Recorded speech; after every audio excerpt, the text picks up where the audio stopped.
new some updates. We've got all our lines that come in now. So remember the tank, I had to make up all the crossover pipes and the breathing pipes up to the neck. So Racing Line just sent me all the hoses I needed, all the correct sizes. So the T-pieces I need, also reducers. I've got different diameter hoses now. One of the issues I've got is that they've all got different sizes where they fit. So that's the fueling side done. On the brake line side, we've got all the hoses made up. I went for the black carbon. So that's the front one. And these are all made to size now. Every piece is made to size. I'll show you some close-ups in a second. But they're like a black carbon finish. I can start to fit these up on the servo, run them all into each wheel. We've also made each wheel holes as well. So I've got everything here now. Start to fit this up.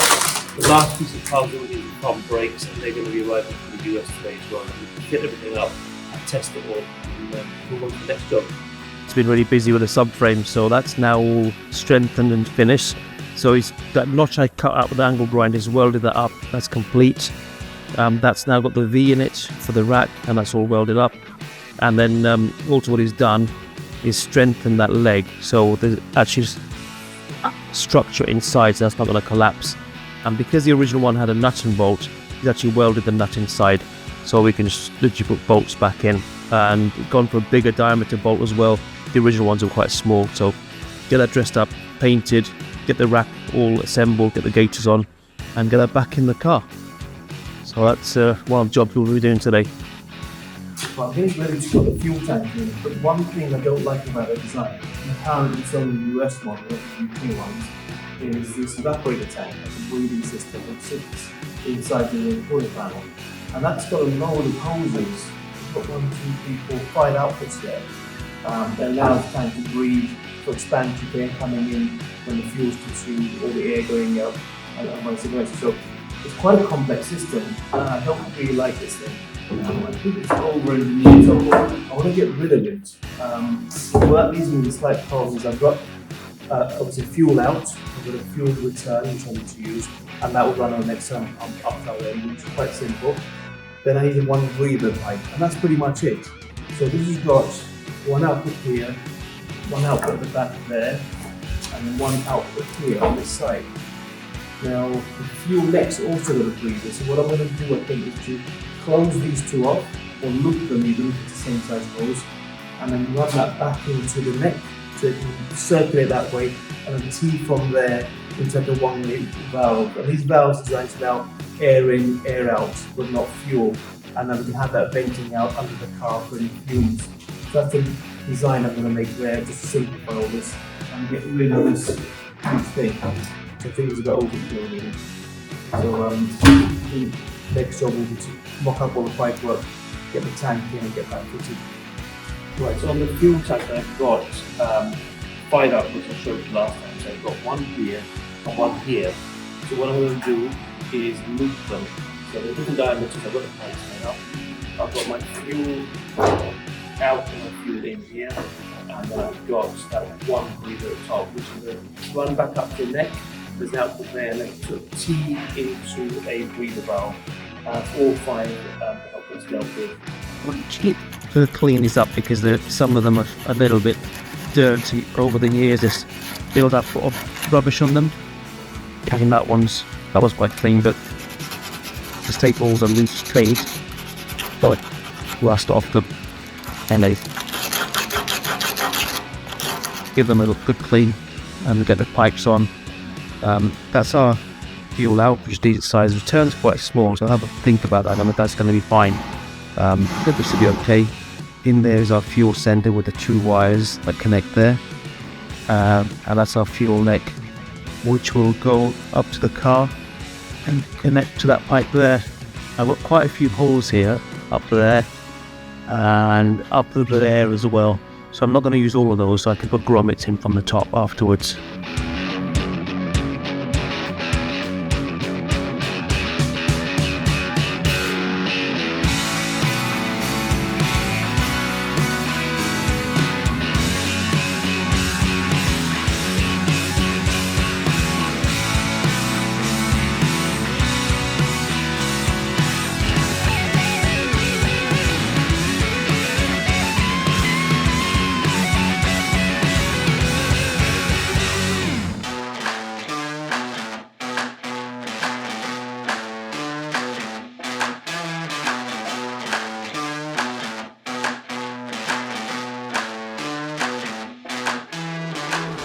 now putting the front calipers on.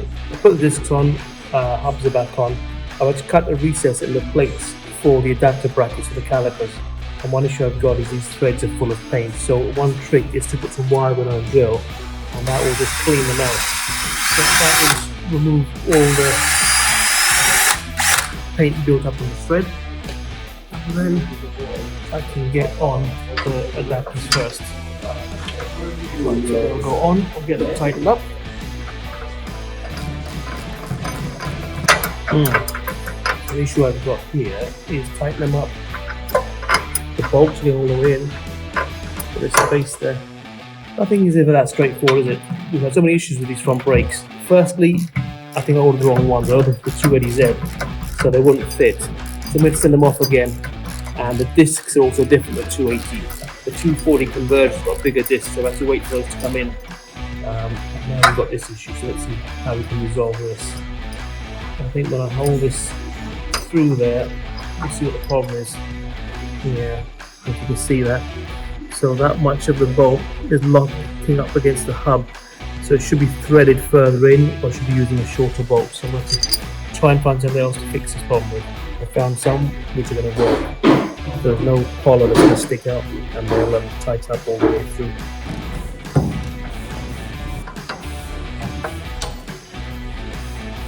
The caliper is the same as what we use in the rear. It's a Willwood 4-piston small caliper, lightweight one. That's going to go on here as well now.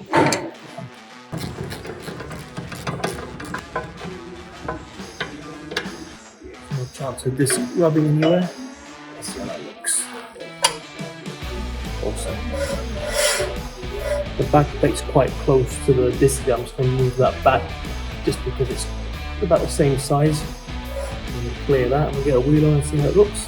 Now it's the moment of truth. After all that work we've done with the hub issue, the brake issue, get the machine, get the wheels machine, and see if it actually fit after all that. Oh, happy day, that's good. Center is good. I've got clearance of the caliper. That's the result.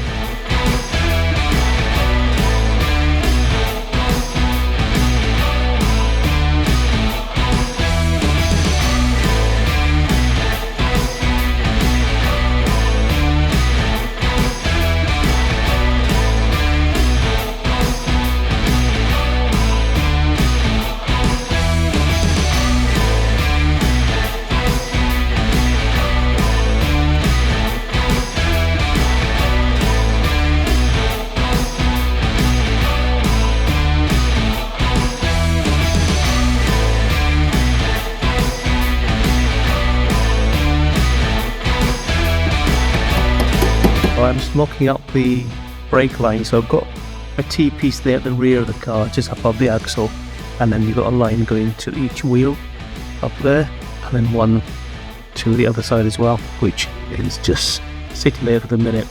Now I want to make my hoses that go from the chassis to the caliper, but the problem I've got is the way we've had them made. I haven't got enough space here. I need a very sharp 90, so it's something I'm going to have to modify at the back. On the front it was fine, so that's something we have to change. For the front, the line that goes from the rear of the car is fine, it goes all the way across to the front. And then what I've put on the line is a brake proportioning valve, and what this will do is will control the amount of braking power that goes to the rear of the car. If we don't put this in, the front and the rear will be equal, and there's a chance of the rear brakes locking up before the front, which will be dangerous. The front calipers have been fine, so I had the same design made for the rear, where I've got an adapter and quite a wide 90, but because of the space at the back we need a very sharp 90, so ideally I wanted a banjo, but we can't get a banjo with a thread that goes to Willwood, so I'm going to have to rethink that one. So that's where we're at the moment. That's the difference you can see. These are the lines that came with the kit, and these are ones I've had made, and you will see from the top view how much difference there is in terms of the width. So I've got to come up with a plan whether I can use that adapter instead of having a 90 on there, have a straight that goes to there and solve that problem. We'll run the brake servo up there and then run the lines to the front and complete the rear lines with the proportioning valve, and that should in theory everything be locked up.